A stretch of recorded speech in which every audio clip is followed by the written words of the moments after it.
Sorry, I cut myself off there. I said something wrong and I didn't want to mess you guys up. So, if you haven't done this last year, you can't look back, right? If you take away a gain, normally net income would go down. Therefore, ITE would go down, so DIT would go up. Does that make sense? You can imagine it through, just like you did for year 3. So, every year,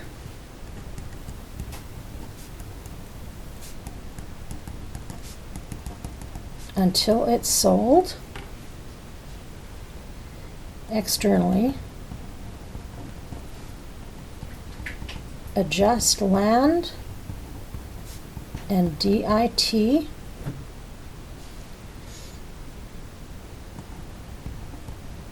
and use after tax in cumulative calcs.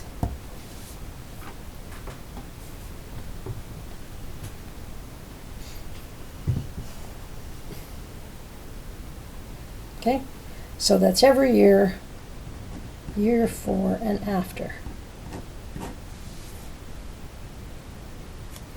Okay. Now, until the land is sold to a firm external to the circle, same adjustments will be made each year in the consolidated balance sheet. Because don't forget, every year we get the parents' books, the subs' books, and put them together. So the parent is always going to have the land on their books, and it's always going to be at the $2,300 they paid. So every year you have to go, oh, we can't recognize it yet, it's still in the circle, and take the $300 off. If every single year until it's finally sold. Okay? And because of that, you adjust DIT. And then those calculations go into our retained earnings and NCI, and remember that NCI is upstream.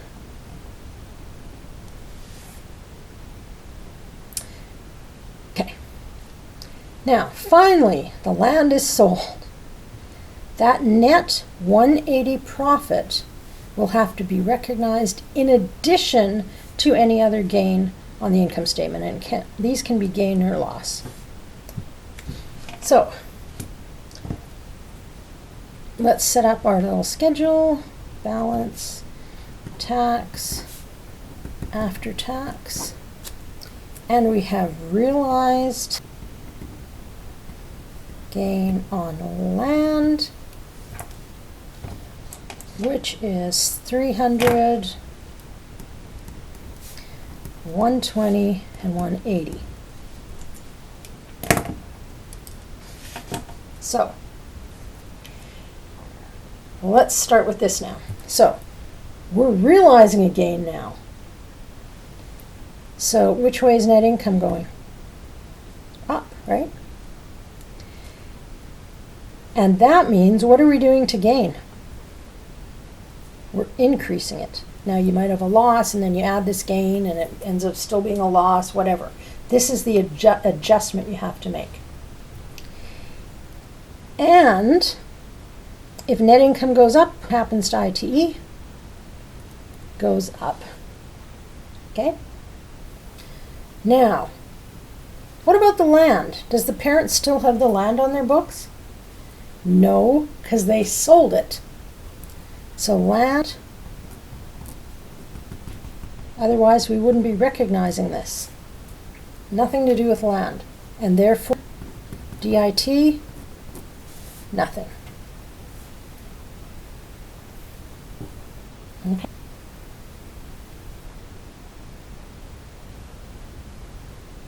Now, just out of curiosity, go back to page 11. If you can find it. If you were doing the equity method for the parent in year 4, would you record this for year 4? No.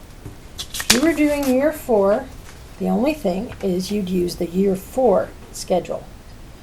Now, this is a year 3 upstream effect. So is net income affected? No. Therefore, you would not put this on year 4's equity method. Okay?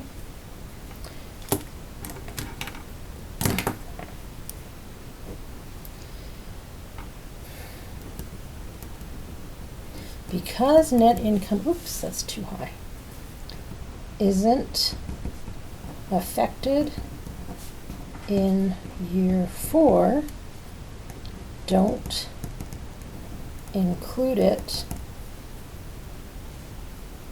in the equity method for year 4.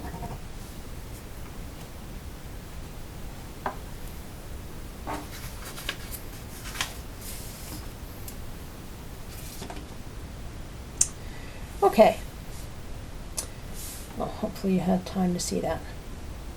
So net income isn't affected in year 4, so you don't include it in the equity method. And that goes for all unrealized, realized. If there's an X next to your net income you've put, it doesn't go in the equity method.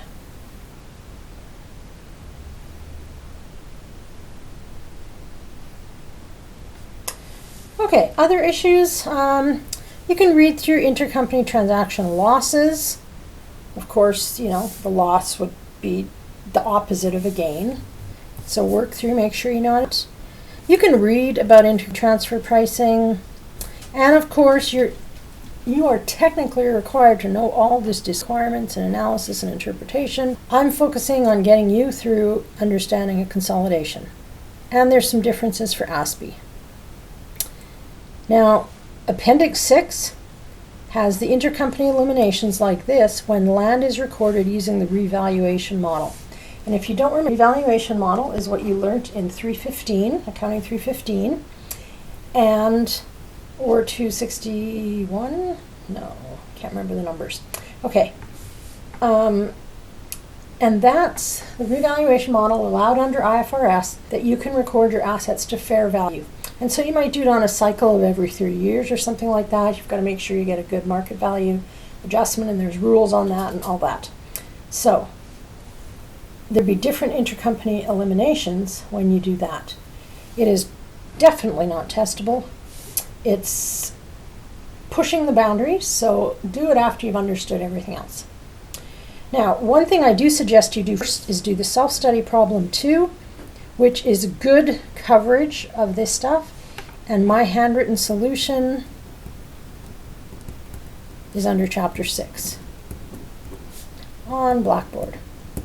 And I did my handwritten, some of the names changed, like amortization impairment is changes in AD, stuff like that, but you'll recognize them.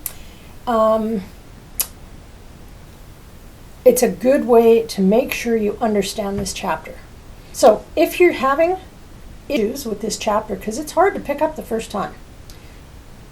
I don't know an accountant that just goes, whoa, consolidations are so easy. I read it once and I knew it. There's so many moving pieces that it's really easy to forget things or make mistakes. So I suggest if you're having problems with either of the examples that we did, any of the examples, print off blank and do them yourself. Then you can check them. You have all my little writing. You can review the videos. Then try something like this, because it's pretty straightforward, and I've made the solution very straightforward. So you can see it's exactly like we did in class. Then go ahead and do some of the other problems. Obviously, the more problems you can do, the better, and hopefully you'll get a good grasp on this. You really want to get a good grasp, especially on this land thing, because next chapter we're going to depreciable assets. So then not only do you have to worry about the gain that was there, but you have to adjust depreciation for the current year, previous year. So it can get a little hairy. Okay, good luck working on this, and I will see you in chapter 7.